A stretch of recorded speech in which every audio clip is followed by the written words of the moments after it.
Doing good. Good. So starting a new book, The New Jim Crow.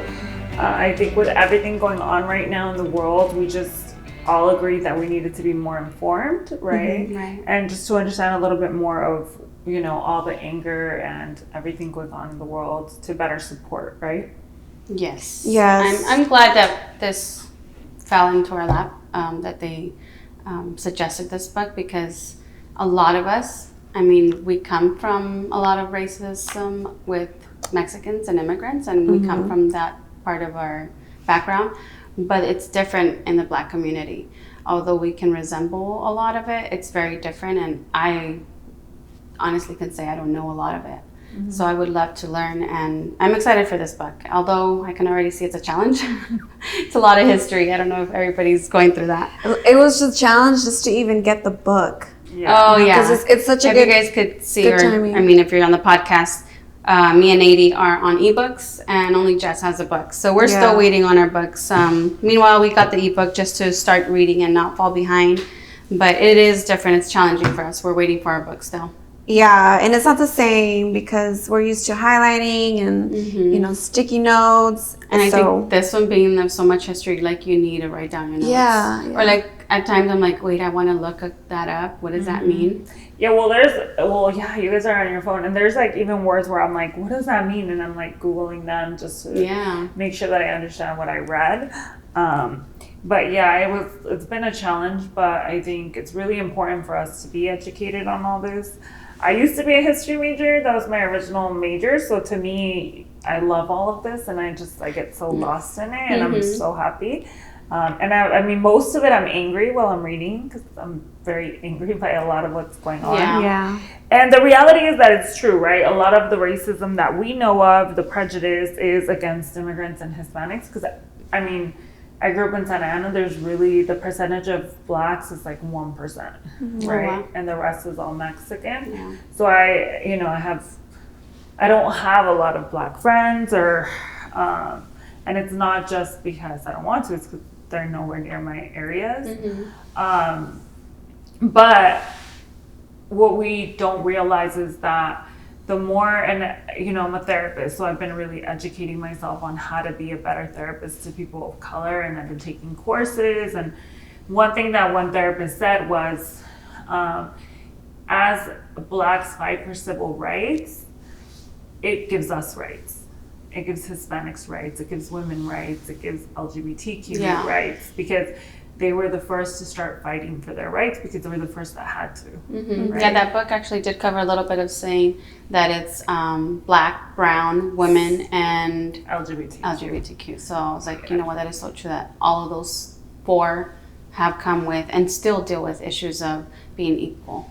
So yeah, and so it was great. A lot of the different trainings that I'm doing right now, you really learn how if they prosper, we all prosper. Yeah. Right? Because they're fighting for equality. Like they're not fighting for, like people get mad, like when they hear Black Lives Matter, they think, well, shouldn't everyone matter? And it's like, they're asking for equality, which means they're asking, like our last book, right? She's like, we just want women and men to be equal, right? Yeah, we're not saying men don't matter, but we have it harder. And it's same with, Blacks. It's like, they're not asking to be better than anyone. They're not asking, someone said, I'm not asking for a handout. We're just asking to be equal. Yeah. Right? And so. That is so true. Yeah, so today we're going to discuss the beginning, which was like the intro, and then up until like almost chapter 2, right? Page 57. Yeah. Is that what we said? We're going to have you guide us because you have the book and we're like having to go back and forth from... It's a lot of scrolling. from our ebook here. Yeah. So what stood out to you guys just from the intro? The intro, it was a lot actually. That was a long intro, yes. Very informative though. It even gives you a breakdown of each chapter, which I really liked because I knew, like now we know what to expect, right? Right, with what chapter 1's going to cover, chapter 2. That was really good of a breakdown. I go back and I'm like, okay, when am I going to start reading about certain things that I know it's going to interest me? But the intro, let me see, I think... So one thing that really stood out to me is who she wrote the book for, right? And I think it really speaks to us. It says, I am writing this for other audiences who have been struggling to persuade their friends, neighbors, relatives, teachers, coworkers, or political representatives on something eerily familiar about our criminal justice system and how it operates. Something that looks and feels a lot like an era we supposedly left behind, but who have lacked the facts and data to back it up. So it's like, it's for us, right? Like, I argue about racism with a lot of people. And she's saying, okay, if you are arguing this topic and you keep hitting a road bump because you don't have enough facts, I wrote this for you. So you have enough facts and data to say, hey, be able to talk this about is what happened. Yeah. And that's true. I mean, I have come across where I'll hear, coworkers talking about things and I'll want to butt in, but I'm like, wait, like, I don't know all my facts. Like, I don't want to say things that are wrong or I can't back it up. But I do want to say something, and I'm just like, I'll just listen and then learn more about it. Yeah.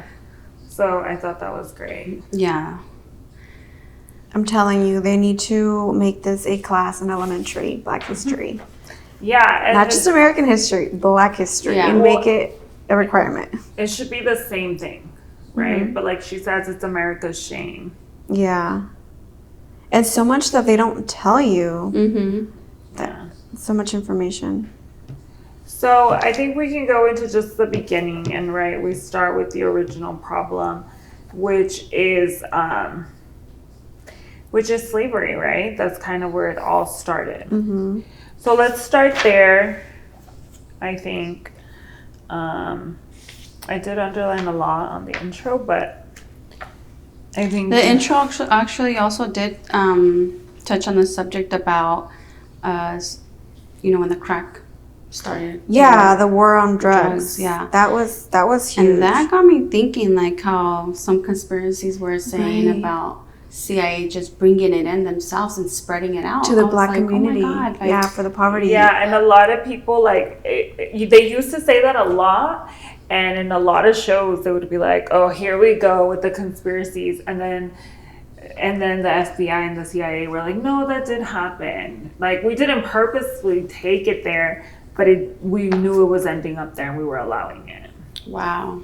So it wasn't like really them handing it out, but they weren't stopping it either. Yeah, they couldn't because they were it. helping a guerrilla war in, I think, Central America. And because they were helping them, they wanted them to overthrow their president because it would help politically around the world. And so they were letting them slide with illegal activities, like bringing drugs into the U.S. Wow. Yeah, that was interesting. That was an eye opener. I'm like, wait a minute. I had to like reread it again. I'm like, really? Like, this really happened? Like, that's crazy. Yeah. So we'll dive into chapter 1. Yeah. And the introduction was very long. I mean, I'm still scrolling and it was like already past 15, 16. Yeah, a lot of history from, the Reagan administration when he was president, because that's kind of where it impacted as far as the drug issue.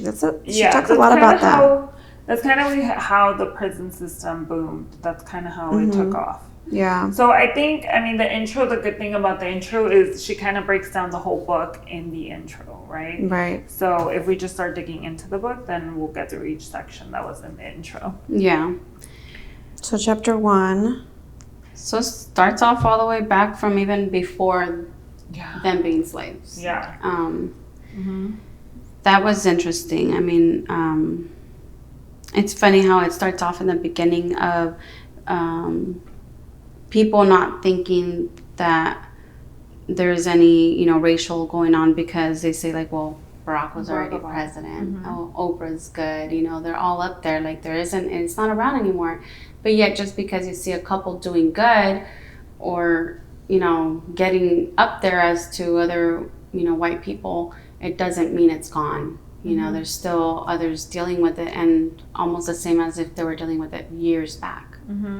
With lynching and all that. So, I mean, so he says the fact that some African Americans have experienced great success in recent years does not mean that something akin to a racial caste system no longer exists. So I think the U.S. really tries to stay away from a caste system because they come from Europe and they were running away from like a type of system in which there was like the king, the queen, and then by blood you get to become the higher ups, and it wasn't like something you voted for, right? It was something that was dictated. So like it just kept going. So they had like the peasants, that was one class system, and then you have the royals.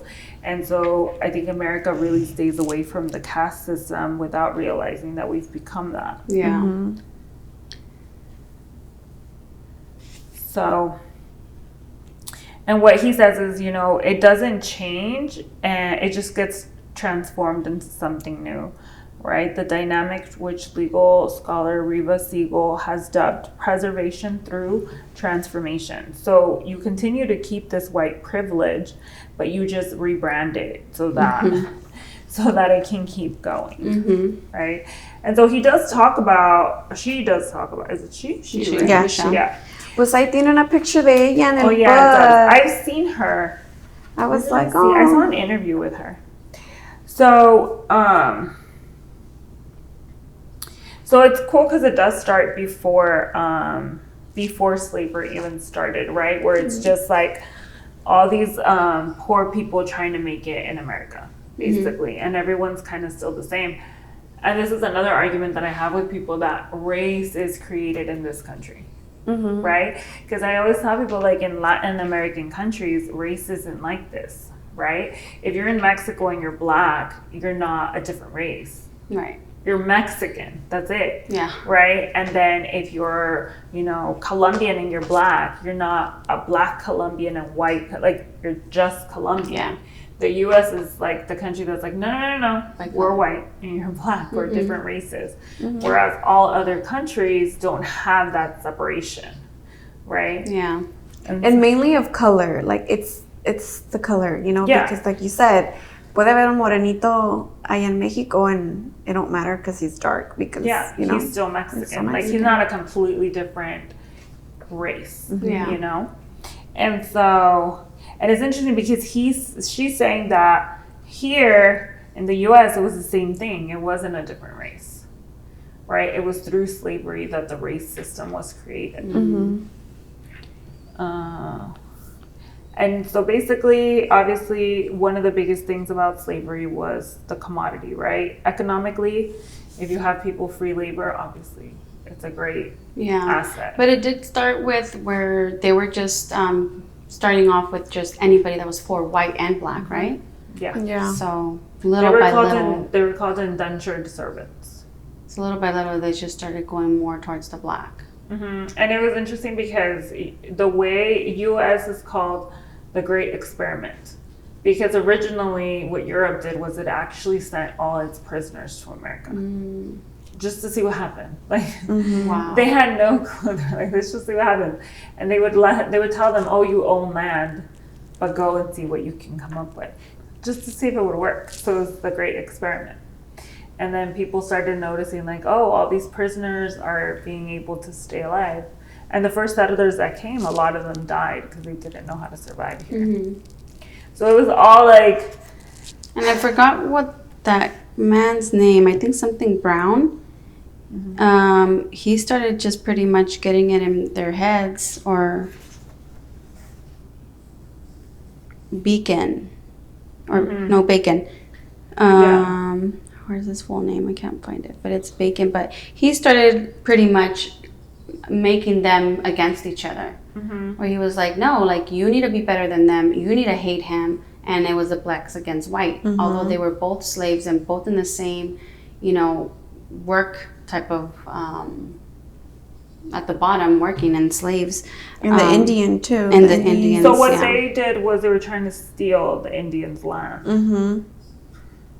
And so in order to do that, he created a rebellion. Yeah. Where he got all the white people to kind of fight. Right. You're on page 24, right? Nathaniel Bacon, yeah. Yeah, he openly condemned the rich for their oppression of the poor and inspired an alliance of white and black bond laborers, guys. as well as the slaves. So he united them. He's the first one that told them. So it was the opposite. So what he did was he united them. And this is a big argument even today, that it isn't a race war, it's a class war, which means that it's actually just the really rich people trying to keep the lower people really low. And so Nathaniel Beacon realized that. And so he got all the poor whites and all the slaves together. Oh, okay. To revolt against. But there was somebody that was telling them to hate each other. Yeah, it comes after. I can't remember that. Like, that one was probably some guy named Brown.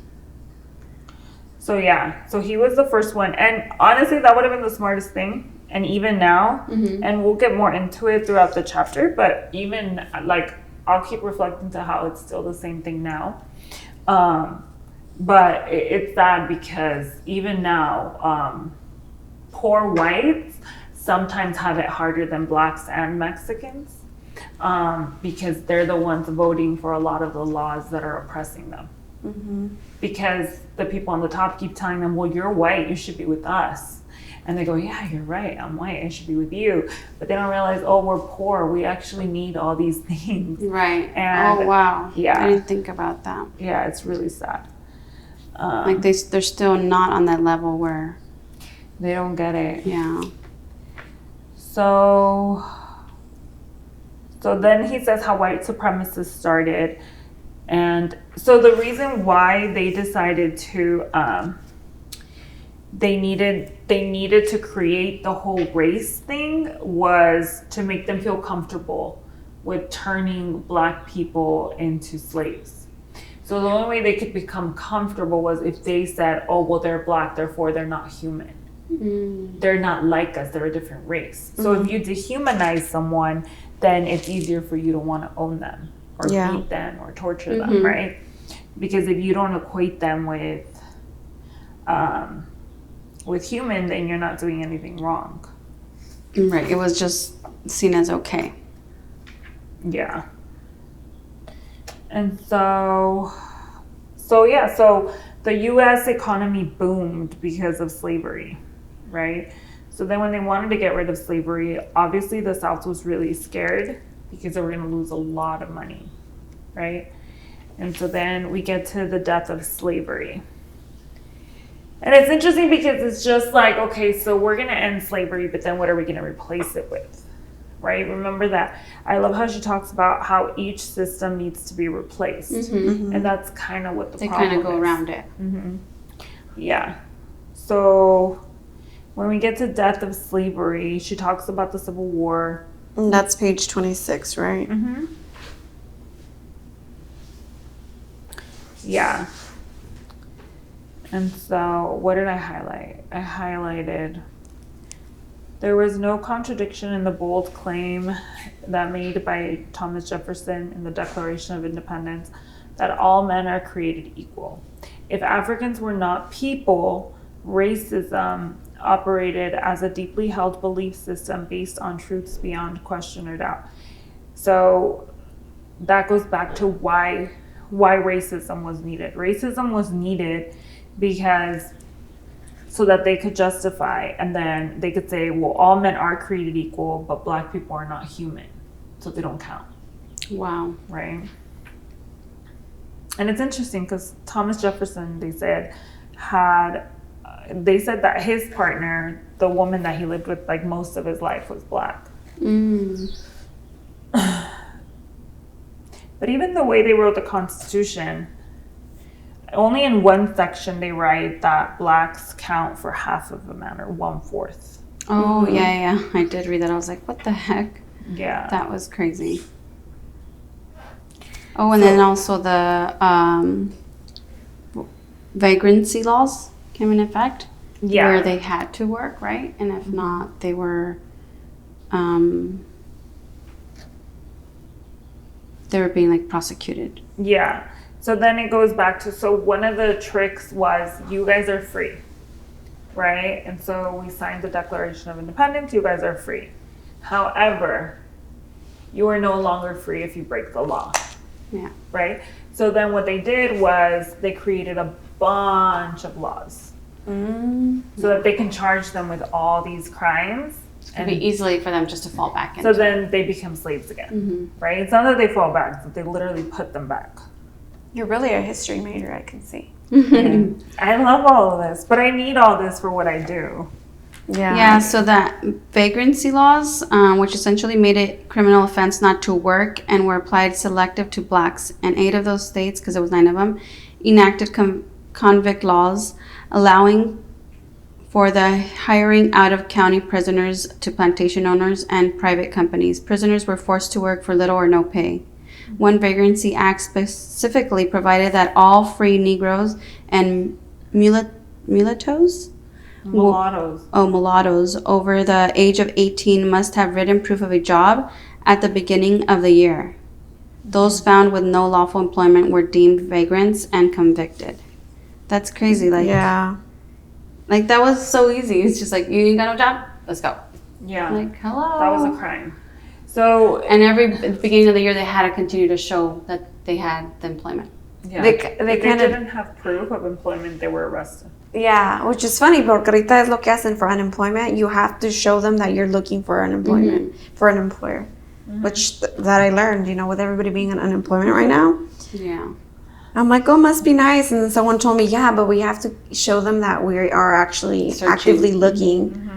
I was like, oh, well, that's good, porque así no tan fácil, right, to get unemployment. That is true. So they said the reason why they needed that was because without slavery, they needed a new institution so that they had enough work, right? And they wanted to keep that hierarchy.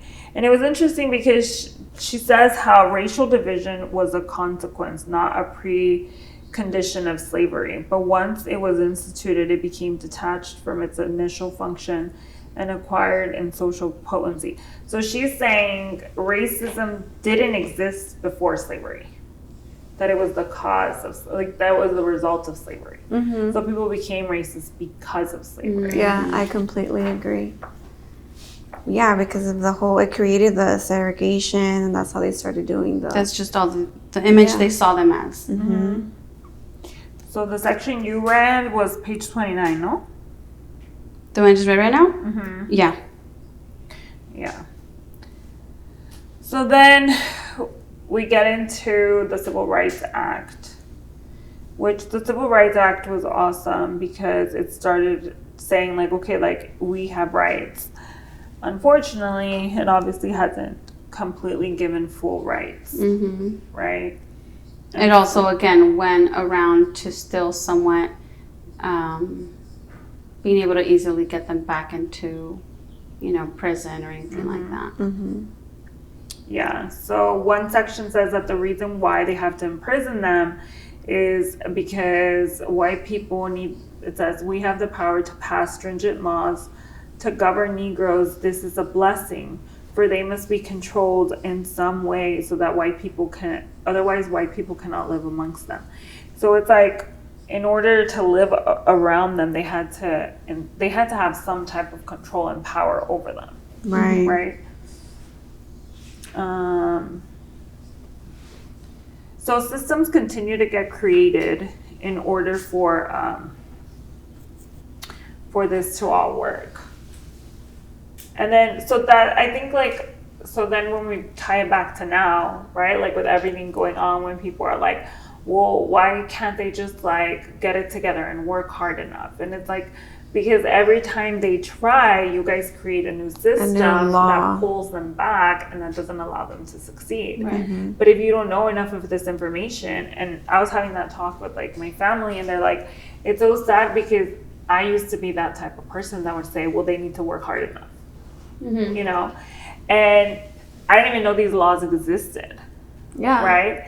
And so if you don't know these laws exist, then how do you know that it's not that they're not working hard enough, it's that they don't have the opportunities to even work. Yeah, with all this came out that a lot of laws are coming out, right, where people are realizing the banks don't let people of color borrow money that easy. So it's how sad, It's I want to buy a house, but you guys won't let me. Exactly. And or even start a business, just, opportunity. And then you say that we don't work. Then you say that, oh, well, they don't even try to own houses. how are you saying that when you won't give us the loan? Yeah. Right? Yeah. And you wonder why there's so many people like on unemployment for the same reason. It's like, at times we'll give up or just, it's a battle every day with everything they try to do. Yeah, so it's like crazy because I'm like, okay, we need to stop saying these things unless we really know what's going on. Mm-hmm. And like it says, right? So they would arrest all these blacks and then they would allow private companies to use these prisoners to make whatever they needed, right? For farming, plantations, everything. Mm-hmm. So like a year ago or 2 years ago, Victoria's Secret had to they almost had to shut down because the media found out that they were paying prisoners about $1 a day to make Victoria's Secret all their merchandise. So instead of Victoria's Secret hiring a company that paid employees, they used the prisoners. Wow. I Oh my God, is that even legal? Yeah, this is still happening today. Yeah, actually, I don't know what company, but they make packaging of salt. So I don't know who told me, they're like, I don't buy that kind of salt. And I'm just like, what? He goes, you don't know what they do in there with the salt. And I'm like, oh God. Oh, wow. And it's not even that, it's that they're using prison labor. Yeah. And so they pay the prisoners like $1, right? Y nomás a los que se portan bien, eh? Yeah. So they're and then not everybody, again, there we go. No, not, but then it's worse because so now prisons are not state owned. Prisons are not part of the government. Prisons are privately owned companies. Wow. Yeah. So that's what people don't realize. They're privately owned companies. So if Victoria's Secret is paying the prison, how much money are these private prisons So why do making? people always say like, my taxes, they're all going to the prisons? And No. ¿Ves? Por eso estamos leyendo para informarnos. No, like that's not. They're telling you right here, like Privately they're owned. privately owned. Where did it say? You just read it. Me? Yes, amiga. Well, I mean, eso era antes, pero ahorita? No, now it's worse because there's hundreds and hundreds of prisons, and they're all privately owned. Wow. Yeah, it was on the end of page 28. Yeah. So it says. I really dislike that I don't have a book because I'm just flipping through pages. I know. And it's like, estoy blind, so I'm like, I really want to zoom in. So we're on 29. Yeah, it says allowing for the hiring out of county prisoners to plantation owners and private companies. Yeah. So private companies were prisons. I didn't know. Yeah. I thought like private businesses. Yeah. Well, that too, but they are private companies. Oh. Let's see. So at the bottom of 29, it talks about how. It talks about how finally, so when the Reconstruction era happened, so right after slavery happened, before all the bourgeoisie laws started, black people actually started working hard, and because they had the opportunity for a second. So when the bourgeoisie laws happened, after, to protect them, the civil rights started fighting for them, and they sent out they created programs. So they created the Freedoms Bureau, the agency charged with the responsibility of providing food, clothing, and fuel for forms of assistance to deinstitute former slaves. So they started actually helping former slaves, and they created public school systems where they could go to school. And it says how by 1867, in the dawn of the Reconstruction, no black man held a political stayed in office, and 3 years later, at least 15% of the Southern elected officials were black. Wow. So within 3 years, that's how quickly they boomed, and then their literacy rates grew, so they were now able to read and get educated. So within 4 or 5 years, they started coming on up. They started making it, right? So then obviously white people had to find a way to destroy it. Yeah. Qué triste. Pull them back again. Yeah, so they started succeeding, and then that was when the birth of Jim Crow started, which is segregation.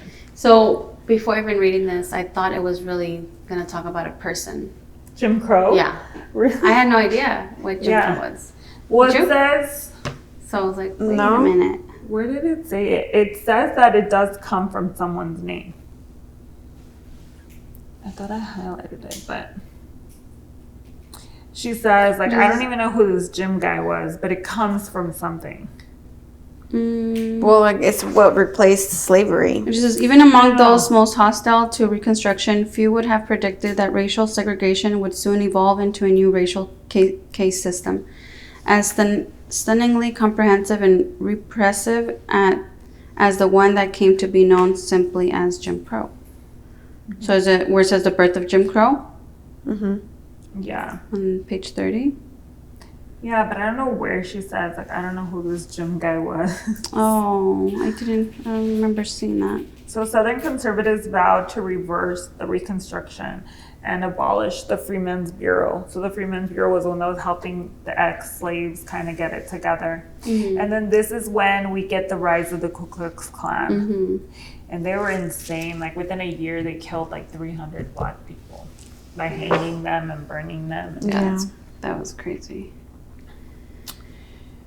It's definitely a lot of history. I don't know if people that are not really into history are struggling, but it's hard. Me and Adi have talked on the phone here and there, and we're like, "Are you having a hard time getting into it or something?"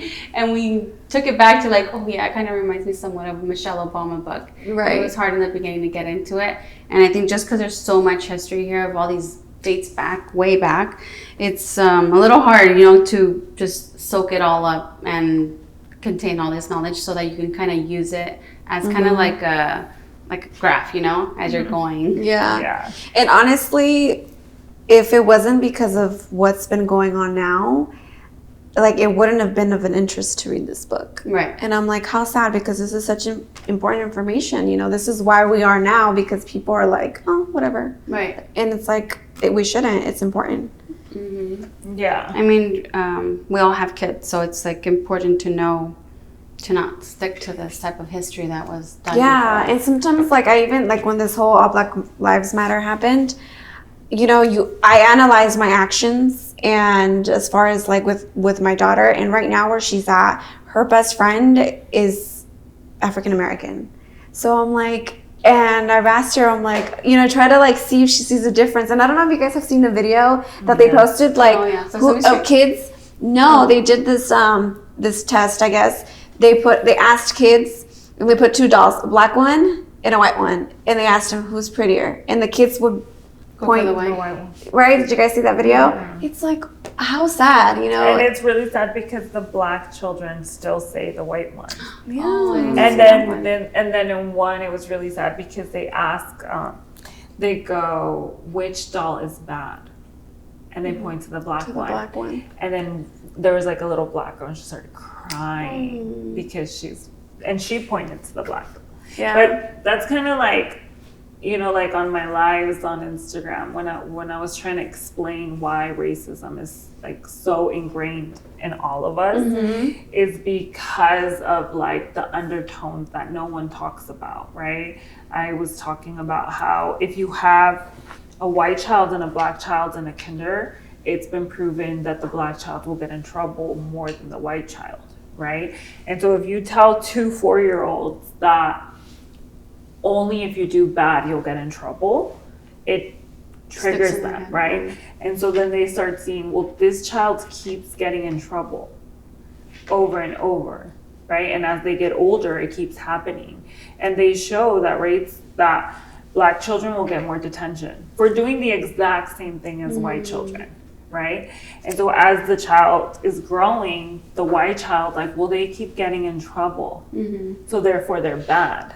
And so that's kind of where the racism comes from. Because it's not overseen, It's And just then- judged by their color. Yeah. And so then they start pairing it, black means bad. And so when you see the dolls, black means bad, right?